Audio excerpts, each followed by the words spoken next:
Can't be happy without religion, without that belief. I really believe it. I just don't see how you can be.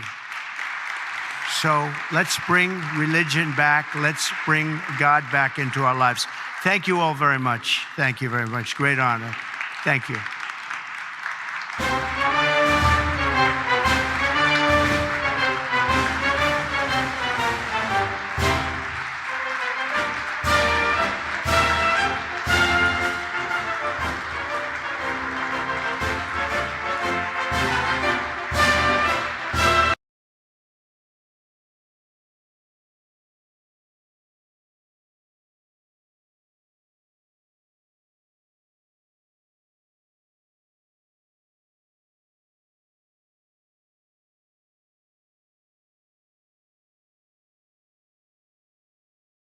Fast, a little faster than people thought.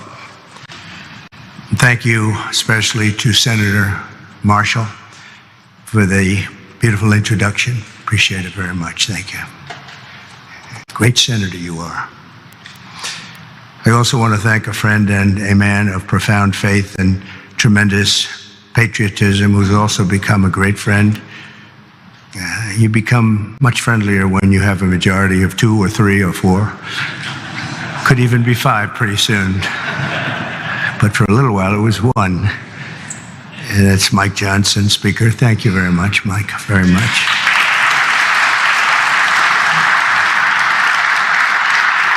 And thanks as well to somebody who's doing a fantastic job, Senator Thune. Thank you very much, Senator. It's not easy. It's not easy. It's really great. And Leader Scalise, Steve, wherever you may be, I think you're here someplace. There he is, a brave guy, too. A brave guy, I always say it. And Senator Chuck Schumer. Chuck, thank you very much. Thank you. Senator Hassan, thank you very much. Thank you, very nice to see you. Congressman Jeffries, thank you.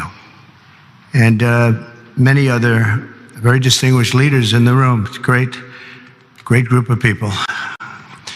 If we could ever come together, it would be unbelievable. It may not happen, but it should, and maybe it will. From the earliest days of our republic, faith in God has always been the ultimate source of the strength that beats in the hearts of our nation. We have to bring religion back. We have to bring it back much stronger. It's one of the biggest problems that we've had over the last fairly long period of time. We have to bring it back. Thomas Jefferson himself once attended Sunday services held in the old House chamber on the very ground where I stand today. So there could be nothing more beautiful than for us to gather in this majestic place. It is majestic, and reaffirm that America is and will always be one nation under God. At every stage of the American story, our country has drawn hope and courage and inspiration from our trust in the Almighty. Deep in the soul of every patriot is the knowledge that God has a special